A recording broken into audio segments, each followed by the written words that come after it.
Samuel Taylor Coleridge का जन्म England के देवॉन के ऑटरी सेंट मैरी में हुआ था।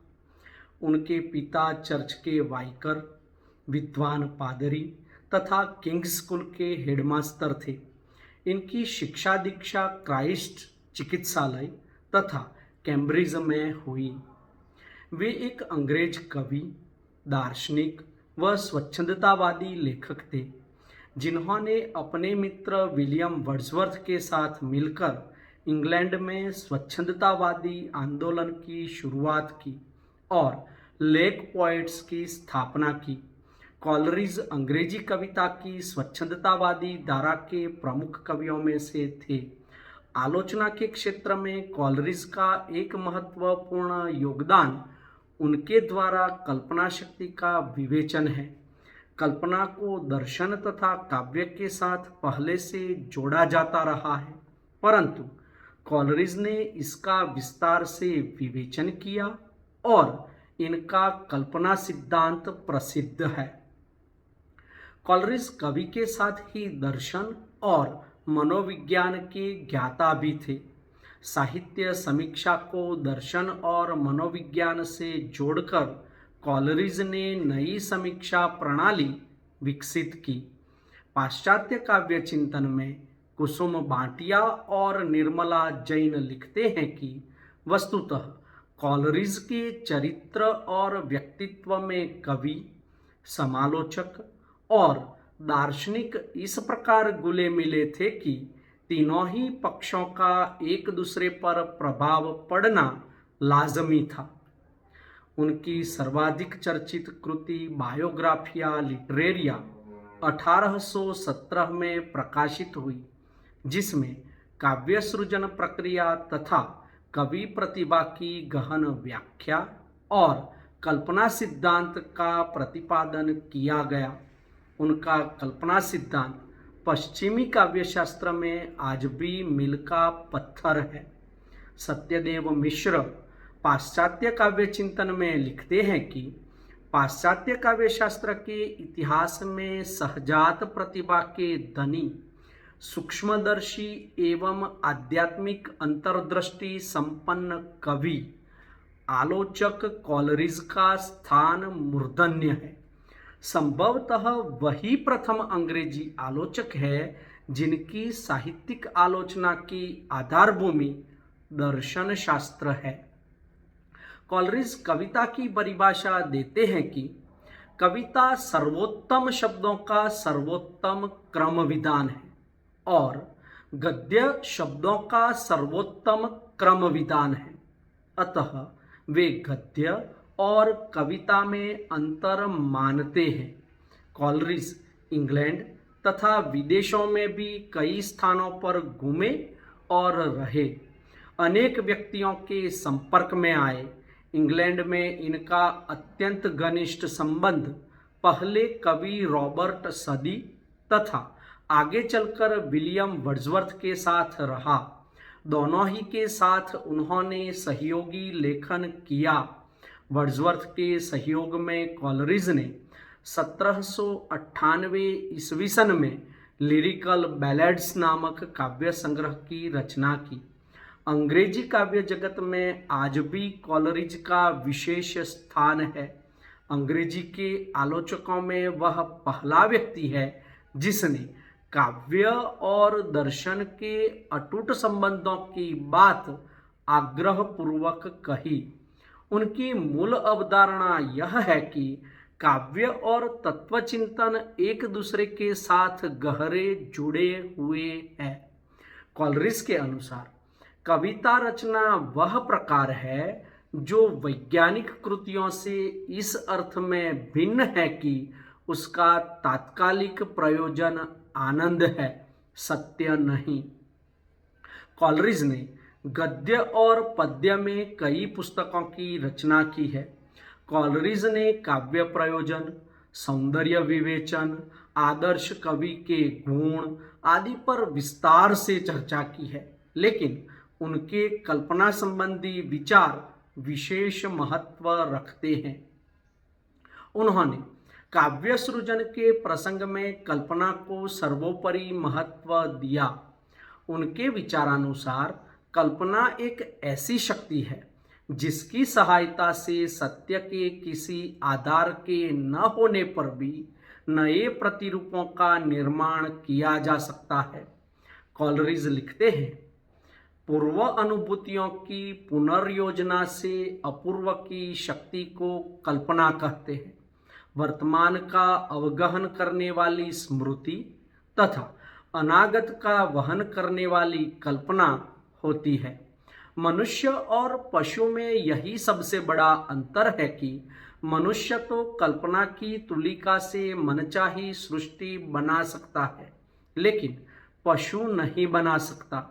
वे कहते हैं कि साहित्य निर्माण के प्रसंग में कल्पना का सहारा लिया जाता है और उसके सहयोग से रंग बेरंगे काव्य चित्रों का निर्माण हो जाता है। कॉलरिज ने कल्पना के बारे में गंभीर चिंतन किया है। वे मन की सक्रियता पर बल देते हैं। वे कहते हैं कि दर्शनानुभूति के लिए मन का सक्रिय होना आवश्यक है। कॉलरिज का कल्पना सिद्धांत। एक बार वर्ड्सवर्थ ने अपनी एक कविता कॉलरिज को पढ़कर सुनाई, जिसे सुनते ही कॉलरिज की भावना शक्ति और बुद्धि दोनों ही चेतनावस्था में आ गई।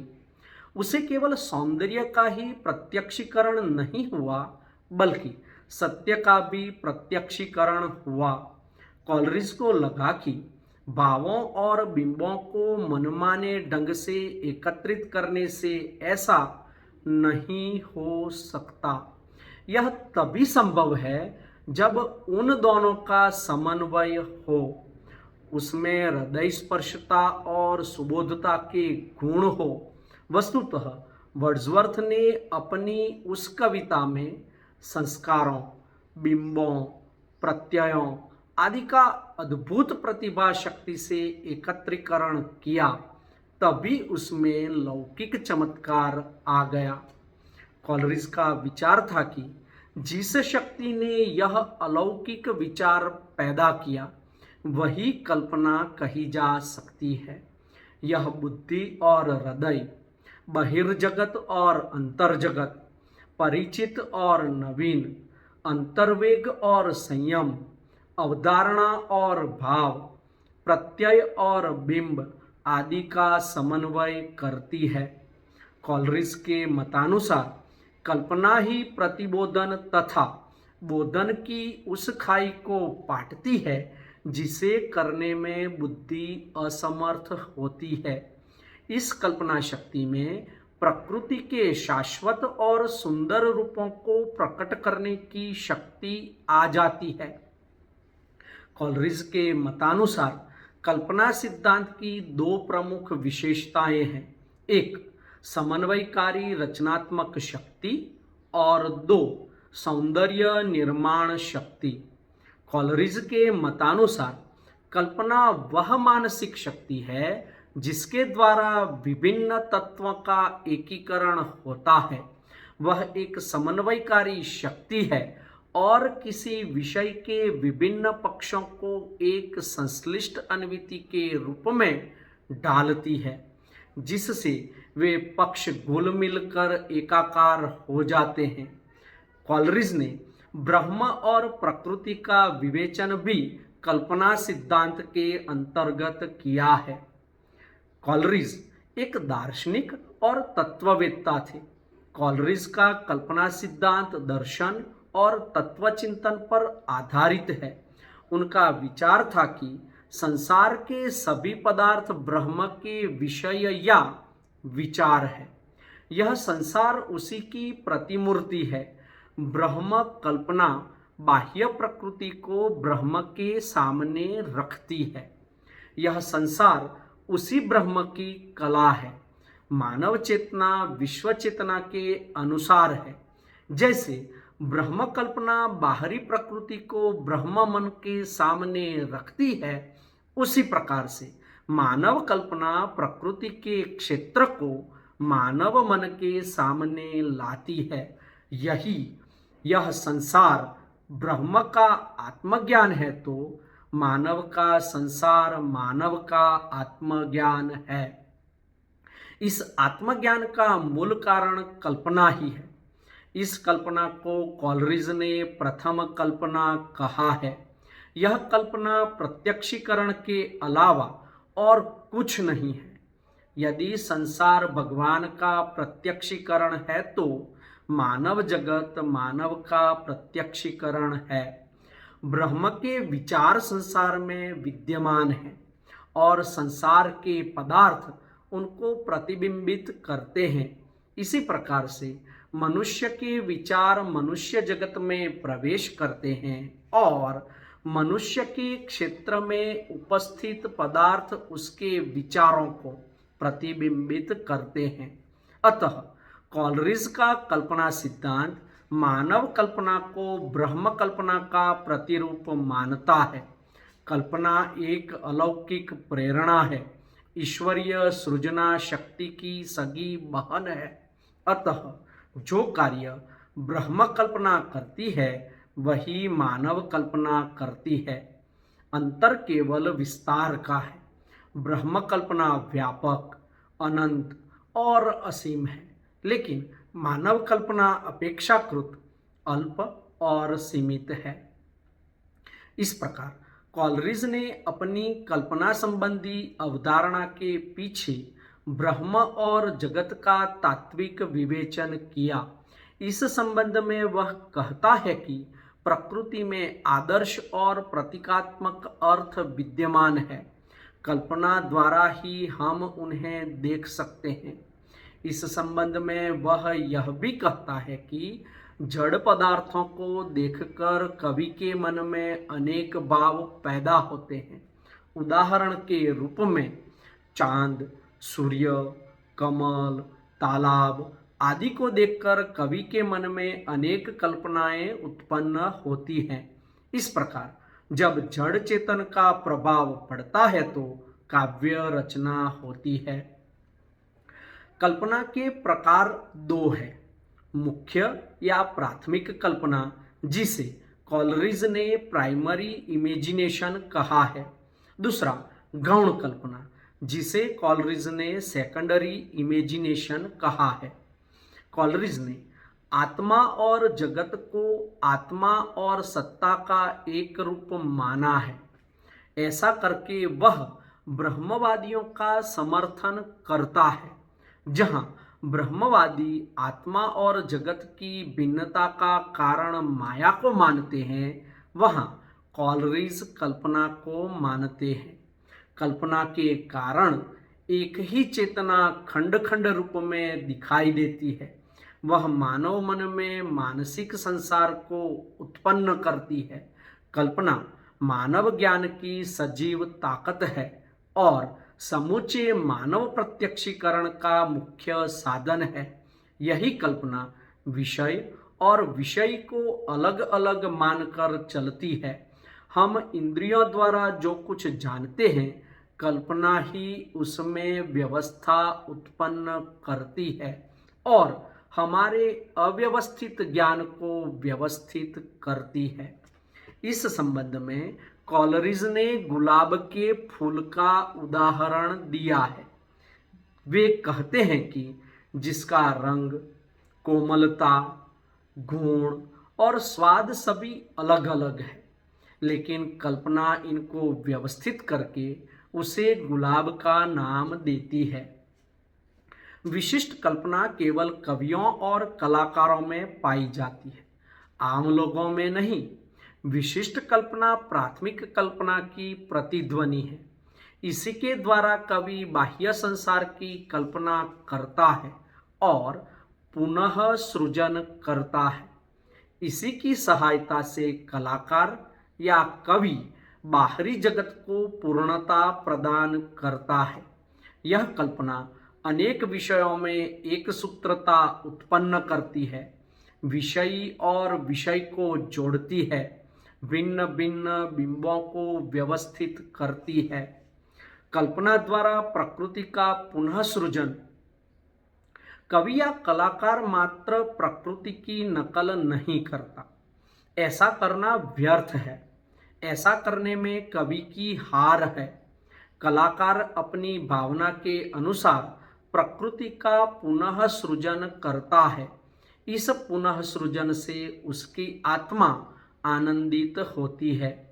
पुनः सृजन का मतलब यह है कि कवि अपनी चेतना में आए हुए तत्वों को अपनी भावनानुसार सुनियोजित करता है। ऐसा करके वह हमारे समक्ष प्रकृति का सुंदर एवं आकर्षक रूप प्रस्तुत करता है। वस्तुतः कलाकार वस्तु की पूर्णता के प्रत्यय तक पहुंचकर उस वस्तु से संबंधित कुछ बातों को छोड़ देता है और कुछ को ग्रहण करता है और अंततः वस्तु के परिवर्तित एवं परिमार्जित रूप की कल्पना करता है। इससे कलाकार और दर्शक दोनों को तुष्टि प्राप्त होती है।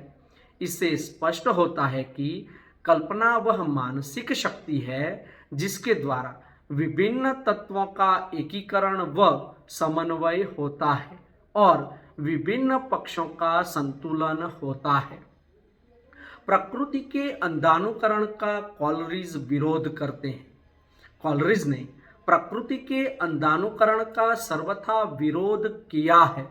इसमें कलाकार की अपनी कोई भूमिका या योगदान नहीं होता। अनुकरण तो मात्र प्रकृति की चोरी है। कवियों को इस चोरी से बचने का प्रयास करना चाहिए, ऐसा कॉलरिज कहते हैं। कवि या कलाकार का काम है पुनः सृजन करना और इस कार्य में कल्पना ही उसका सहयोग करती है। वे कहते हैं कि कल्पना पदार्थ तथा मन, विचार तथा भावना और तर्क एवं राग के मध्य की दीवार को तोड़ देती है। कल्पना बाहरी को आंतरिक तथा आंतरिक को बाहरी बनाती है। भाव यह है कि कॉलरिज बार बार इस बात पर बल देता है कि प्रकृति के अलग अलग खंडों को प्रस्तुत करने के स्थान पर उसे समन्वित रूप में ही प्रस्तुत करने का प्रयास करना चाहिए। कवि जो कुछ अपने मस्तिष्क में सोचता है, पदार्थों का साक्षात्कार करता है। कल्पना के बिना वे सब पदार्थ निर्जीव, जड़ तथा निष्क्रिय वस्तुएं हैं। वे वस्तुएं मात्र जड़ बनकर रह जाती है। कल्पना ही उनको सजीव बनाती है। अतः कल्पना का कार्य अनुकरण न होकर पुनः सृजन या पुनर्निर्माण होता है। कल्पना तथा ललित कल्पना पर उन्होंने विस्तृत चिंतन किया है। कहने का तात्पर्य यह है कि कल्पना तथा ललित कल्पना के भेद को उन्होंने व्यवस्थित ढंग से समझाया, बताया है। कल्पना के लिए वे इमेजिनेशन शब्द का प्रयोग करते हैं तथा ललित कल्पना के लिए फैंसी का। कॉलरिज से पूर्व दोनों को एक ही माना जाता था, लेकिन कॉलरिज ने दोनों को अलग अलग माना है। दोनों के अंतर का अध्ययन करने से ललित कल्पना अर्थात फैंसी संबंधी कॉलरिज के विचारों का पता चल जाता है। उनके मतानुसार ललित कल्पना की क्रीड़ा का क्षेत्र अचल और निर्दिष्ट पदार्थ होते हैं। वे ललित कल्पना को अधिक महत्व नहीं देते। कॉलरिज के अनुसार जिस प्रकार प्रतिभा प्रज्ञा से ऊंची है, उसी प्रकार कल्पना ललित कल्पना से श्रेष्ठ है। जैसे प्रतिभा को प्रज्ञा की आवश्यकता पड़ती है, उसी प्रकार कल्पना को ललित कल्पना की आवश्यकता पड़ती है। फिर भी ये दोनों भिन्न शक्तियां हैं।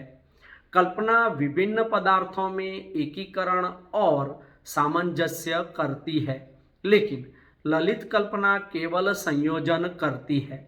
ललित कल्पना के इस संयोजन में सरसता का अभाव होता है। इसमें कल्पना के समान भाव प्रवणता नहीं होती। कल्पना का संबंध कवि या कलाकार की आत्मा, और मन से होता है, लेकिन ललित कल्पना का संबंध केवल मस्तिष्क से होता है। इसलिए ललित कल्पना जड़ एवं निष्प्राण होती है। पुनः ललित कल्पना निरंकुश एवं स्वच्छंद होती है। उस पर विवेक का नियंत्रण नहीं होता, उसका कोई गंभीर प्रयोजन भी नहीं होता। कल्पना आत्मिक प्रक्रिया है, जबकि ललित कल्पना यांत्रिक प्रक्रिया है। ललित कल्पना मात्र वस्तुओं का एकत्रीकरण कर सकती है, लेकिन उसके ऐसा करने में कोई व्यवस्थित क्रम या अनुपात नहीं होता। ललित कला के स्वरूप को स्पष्ट करने के लिए कॉलरिज स्वप्न का उदाहरण देता है। स्वप्न में मानव अनेक विचारों को एकत्रित कर लेता है, लेकिन उनमें न तो क्रमबद्धता होती है और न ही कोई अनुविति होती है। कॉलरिज के मतानुसार ललित कला केवल वस्तुओं को स्मरण करने की रीति मात्र है। वे यह भी कहते हैं कि स्पेंसर के काव्य में ललित कल्पना है, लेकिन मिल्टन तथा शेक्सपियर के काव्य में कल्पना है। कल्पना के कारण ही मिल्टन और शेक्सपियर का काव्य श्रेष्ठ है। इस प्रकार कॉलरिज ने मानसिक शक्ति के 3 प्रकार बताए हैं: ललित कल्पना, प्राथमिक कल्पना तथा विशिष्ट कल्पना। कॉलरिज के अनुसार ललित कल्पना स्मृति का एक प्रकार है। प्राथमिक कल्पना सब में पाई जाने वाली शक्ति है और विशिष्ट कल्पना कवियों और कलाकारों में पाई जाने वाली सृजनात्मक शक्ति है। यही कल्पना सर्वश्रेष्ठ है और यह मानव को प्रकृति से जोड़ती है। इस प्रकार कॉलरिज कल्पना को ललित कल्पना से श्रेष्ठ व व्यापक मानते हुए कल्पना को काव्य का आधार मानता है।